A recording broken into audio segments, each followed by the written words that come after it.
Hello, God bless from Up Ministries. It's me, Dick Jr. I'm coming to you today to read you Exodus chapter 12. Now I prayed and I asked God to help me to speak with you today before I started this video. And I suggest anytime you place yourself in God's word that you pray also. And that you ask him for knowledge, wisdom, and understanding just like I do. He's going to give them to you and that's his promise, not mine. But the reason is this, because he wants us to understand what's contained in this book, which is his perfect plan of salvation through Jesus Christ.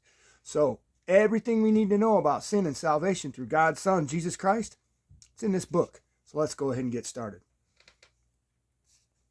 Now the Lord said to Moses and Aaron in the land of Egypt, "This month shall be the beginning of the months for you.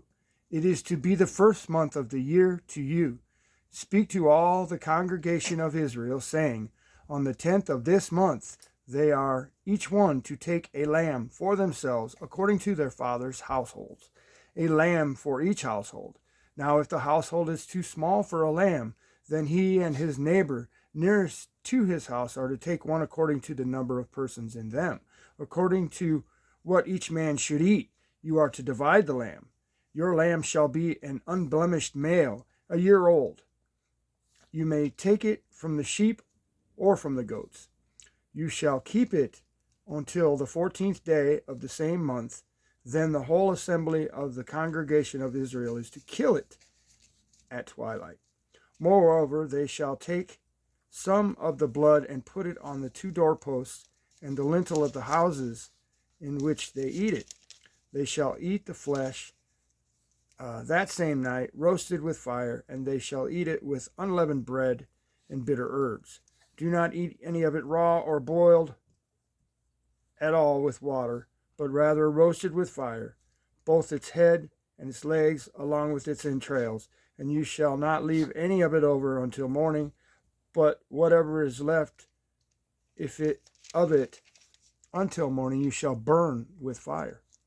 Now you shall eat it in this manner, with your loins girded, your sandals on your feet, and your staff in your hand, and you shall eat it in haste. It is the Lord's Passover. For I will go through the land of Egypt on that night, and will strike down all the firstborn in the land of Egypt, both man and beast. And against all the gods of Egypt I will execute judgments. I am the Lord.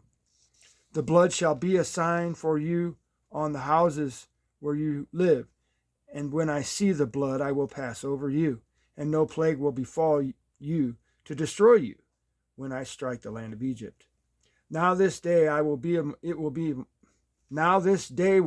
memorial to you, and you shall celebrate it as a feast to the Lord. Throughout your generations you are to celebrate it as a permanent ordinance.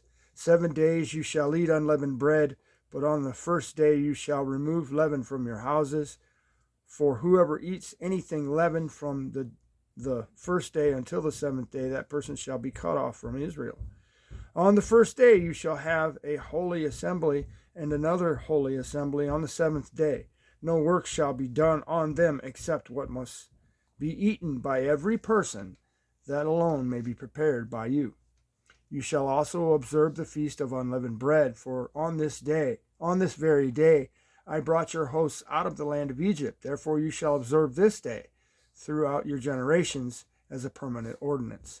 In the first month, on the 14th day of the month, at the evening, you shall eat unleavened bread until the 21st day of the month at evening. 7 days there shall be no leaven found in your houses. For whoever eats what is leavened, that person shall be cut off from the congregation of Israel. Whether he is an alien or a native of the land. You shall not eat anything leavened. In all your dwellings you shall eat unleavened bread. Then Moses called for all the elders of Israel and said to them, Go and take for yourselves lambs according to your families, and slay the Passover lamb. You shall take a bunch of the hyssop and dip it in. You shall take a bunch of hyssop and dip it in blood, which is in the basin, and apply some of the blood that is in the basin to the lintel and to the doorposts. None of you shall go outside the door of his house until morning. For the Lord will pass through to smite the Egyptians, and when he sees the blood on the lintel and on the two doorposts, the Lord will pass over the door and will not allow the destroyer to come into your houses to smite you. And you shall observe this event as an ordinance for you and your children forever. When you enter the land which the Lord will give you, as he has promised, you shall observe this rite.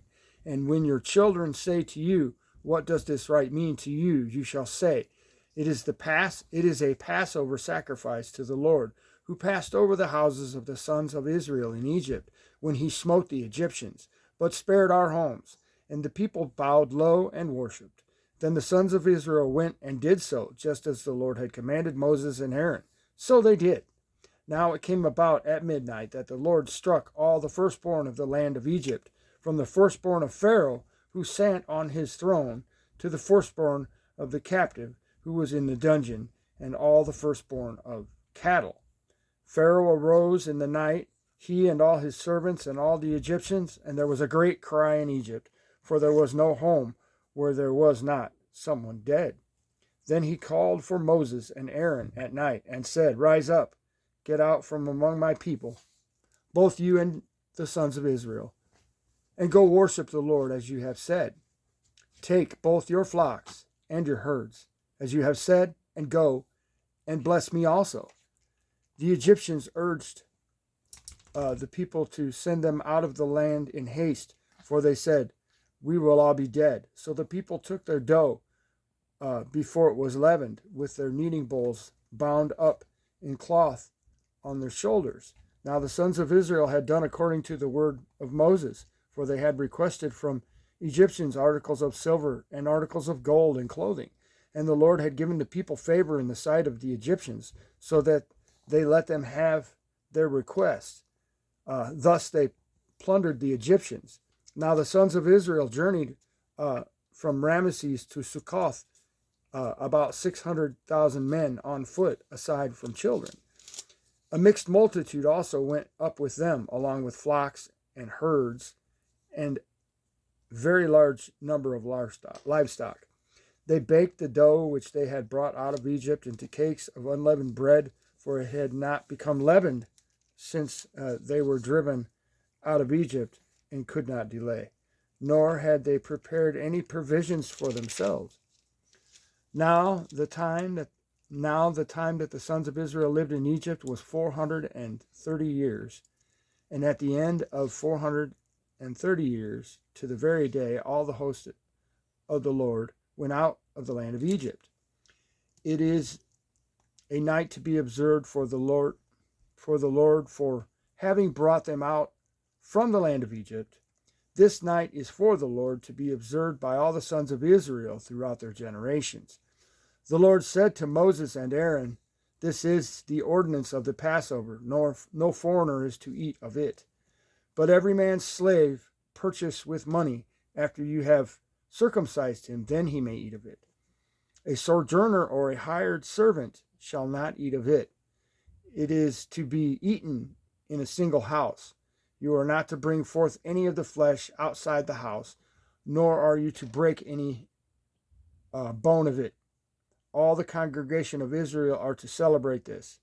But if a stranger sojourns with you and celebrates the Passover to the Lord, let all his males be circumcised, and then let him come near to celebrate it, and he shall be like a native of the land. But no uncircumcised person may eat of it. The same law shall apply to the native as to the stranger who sojourns among you. Then all the sons of Israel did so. They did just as the Lord had commanded Moses and Aaron. And on that same day, the Lord brought the sons of Israel out of the land of Egypt by their hosts. And that is all I have for Exodus chapter 12. Thanks for listening. God bless.